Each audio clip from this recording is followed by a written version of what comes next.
this awakening that has happened, that is there of the Hindus, I think have led to a lot of positive developments in the society. You see, there is definitely a lot more social harmony, at the grassroots level. You do hear lot of instances of where people like of bad things that are happening recently, like where there was an instance of a Dalit the body of a Dalit woman taken away from the pyre at the cremation place by the what are called somebody called the upper caste over there. It happens. It has happening. It happens. Okay, there's a lot more to be done. You see, but same time the number of people who are involved, in trying to to deal with this type of bad things, deal with them in the in the society terms, in our own particular norms, in our society, and in the way that we did it. You see, like when Adi Shankaracharya went around in his particular first parikrama, he said, he said to people that you are good, but I would like to help you to become better.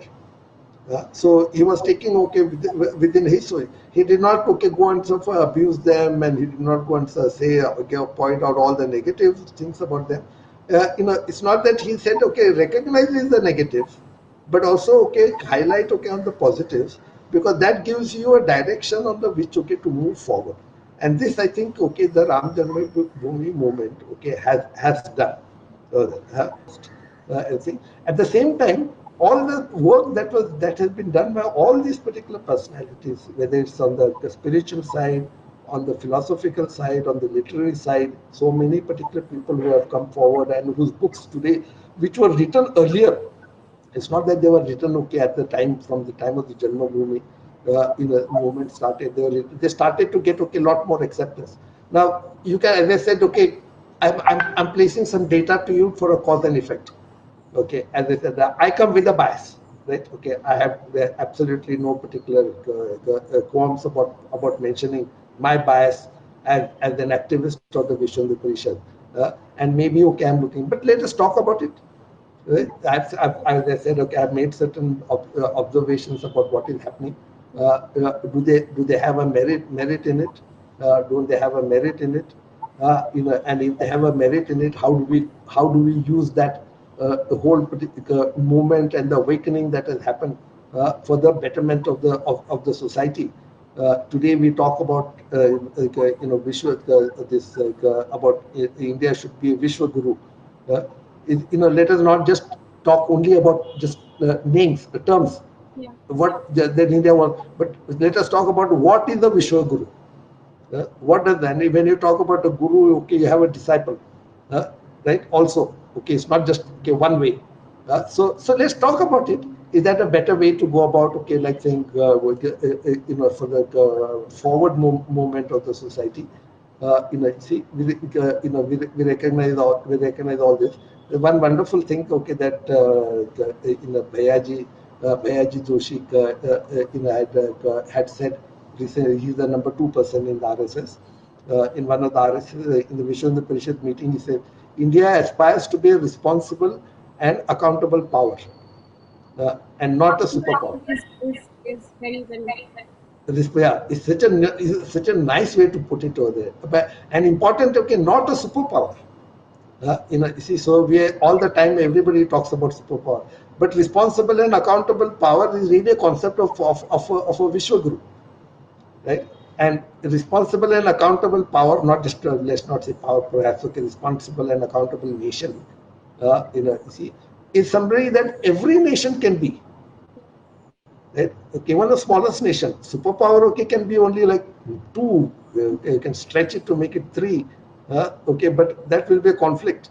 But say a small country like Rwanda cannot be said to be a superpower, but Rwanda can definitely be a responsible and accountable power nation. And I think this is something, this awakening has led to all this, these type of things. So this is a question when we say that it's gone beyond bricks and mortar.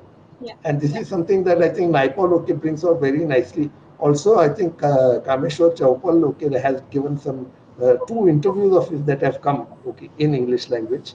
One just a day, 2 days, the interview that he gave a couple of days before the judgment, Supreme Court judgment of 9th November, and another interview, okay, that he gave, okay, like a couple of days after that, 9th November. I think if you read those two interviews and read what Naipaul, okay, has said, you will see so much amount of commonality about the explaining the ethos of the movement. Right? So the thoughts of Naipaul, okay, has okay, had existed. I have not. I think maybe I need to ask Kameshwar ji whether he had read the Naipaul interview in '93 before, but I think probably not. But the commonality is what impressed me amongst that in the way that he expressed. So that means, okay, that what Naipaul has said in this interview was something that was rooted in the Hindu consciousness, right? He didn't create it; he just expressed it, right? What was there in the consciousness. Yeah, just for our viewers, this because we've talked so much about the Naipaul interview. It was published in Times of India on the 18th July 1993.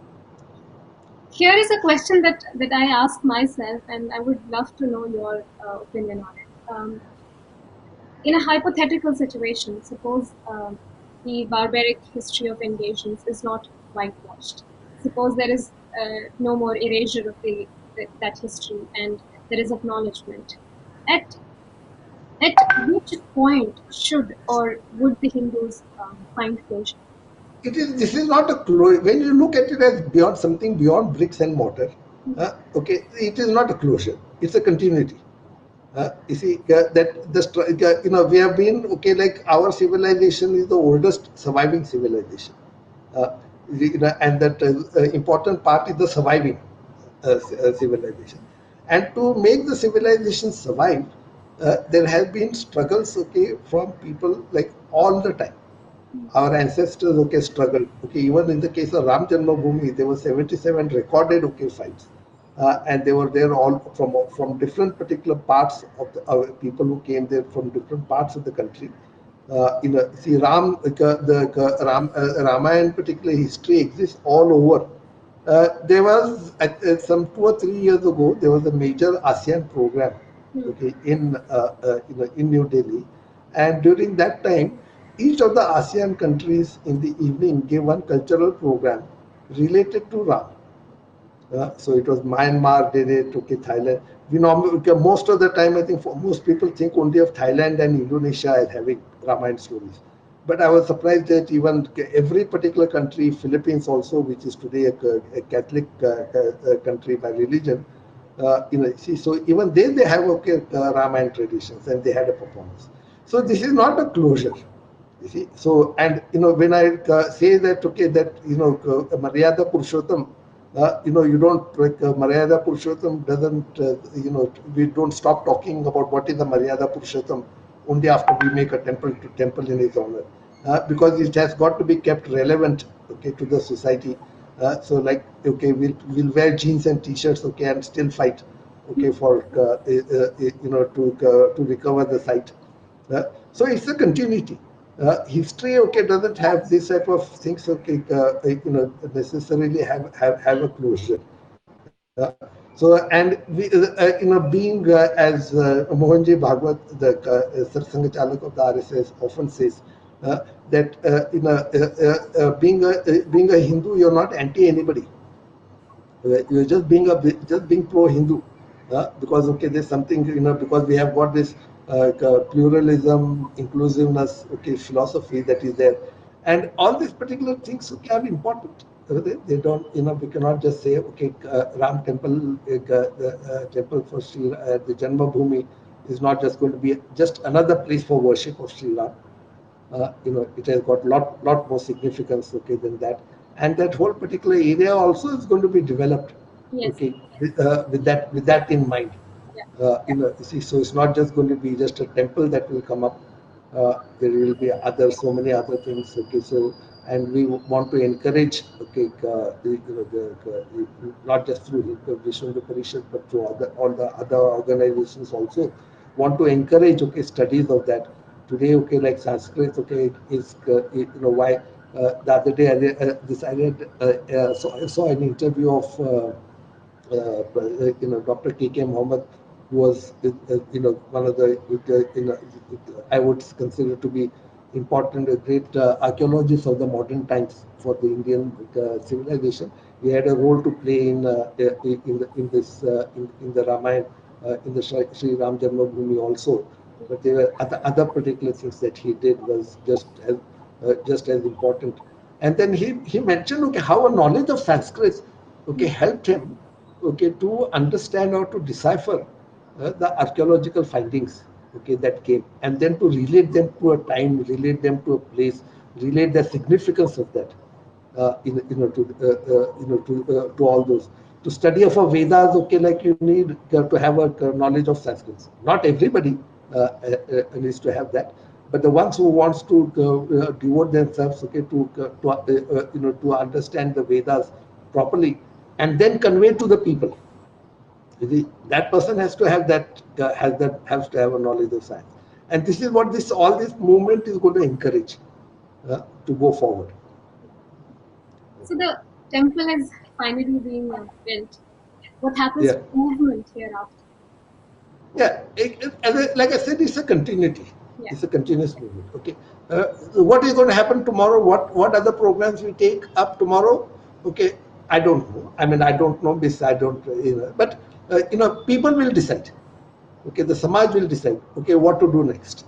Uh, we will. I mean, Vishwanath Parishad's role. When we started. Okay, we said it was decided, okay, by Guruji Golwalkar, the second Sar Secretary of the RSS, who was very instrumental in the formation of Vishwanath Parishad.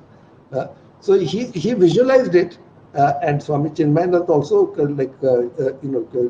was in line with that. That there has to be a link between the sons and the Samaj. And that is the role that Vishwanath Parishad does. We talk, we have a lot of activities happening in the Samaj, so we get to know, okay, what the Samaj thinks about, what are the needs of the Samaj, and we convey these needs, okay, to the sons. Then they deliberate on those particular the information that we provide with them, and they give a guidance about what to do next. And that particular their guidance is what, okay, like Vishwanath Parishad, okay, conveys to the Samaj, and that those activities, and then we probably sometimes formulate, okay, some activities around those particular that guidance, to be able to do it, okay, in this.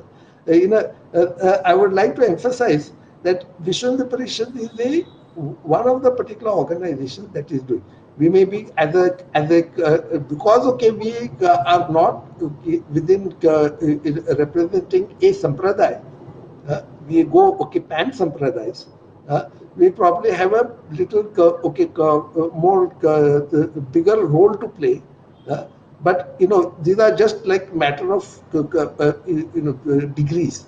And in some particular cases, okay, that other particular sampradayas and other organizations, Hindu organizations, have a bigger role to play in some things. In all those particular places, okay, where they have a role to play, Vishwanath Parishad activists are encouraged, okay, to participate with them under their leadership. Okay, so it's not only for this one. Like in America, the Chinmay Mission, okay, has done a tremendous amount of work in creating, okay, the schools for children, okay, for giving. Our local Vishwanath Parishad activists are part of them. Some of them, okay, some of our activities may also be in their committees, organizing committees that well, even like office bearers, maybe not the top ones, but some kind of even role in over there also. So those are the things that are there. Ram Janmabhoomi movement has helped, okay, in focusing the minds of the people. So the movement, okay, has created all this particular awakening, which has led to all these things. Like in America, okay, Vishwanath Parishad has got this Hindu Mandir executive conference, where we get, okay, like the representatives of various mandirs. When we first started, it was some 50, some about 10, 11 years ago. Today we get about more than 100 in America and Canada. And the purpose of that is to exchange, okay, like say ideas, get the what is called the best practices, okay, that some people have followed, and how to do it, okay, and inform other people, other mandirs, okay, to follow that. So it's all a particular, very positive particular atmosphere that is created, and to also understand and also talk about, okay, the problems, okay, that are there in the society. I mean, in the not just the Hindu society, and to encourage the Hindu societies to do positive things, okay, for the host community. Hmm. Yeah. On that note, sir, I think there's a lot that is there for our viewers to reflect on and to take away from this conversation. Thank you for giving us your time. Yeah, yeah. Thank you, Nivedita, and thank you, NIJ, for giving me this opportunity to, to address, to address your viewership. And I request, okay, all of them to participate, okay, very,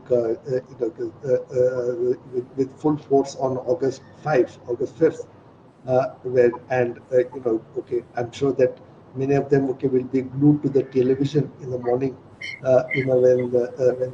when Prime Minister Modi ji, okay, is going to be going for the function, and but in the evening, okay, please light, okay, divas at your homes, and at whatever participate in the local temple activities, and in this present environment of the coronavirus, and please follow all the particular protocols that the government has made out for our own safety. These protocols are not for as a hindrance, but they are for our own safety. So following those particular protocols, okay, do whatever best, okay, you can do, and do participate in making that Ram temple, okay, in the Bhavya Ram temple, which was the vision, okay, of people like Ashok Singhal, Giriraj Kishore, Morapan Pingre, who have visualized, okay, that thing. And again, once again, thank you, and thank you to all the viewers, okay, to be for giving me this opportunity to talk to you. Pranam, sir. Thank you, Pranam. viewers. This is New India Junction, and we'll see you again soon.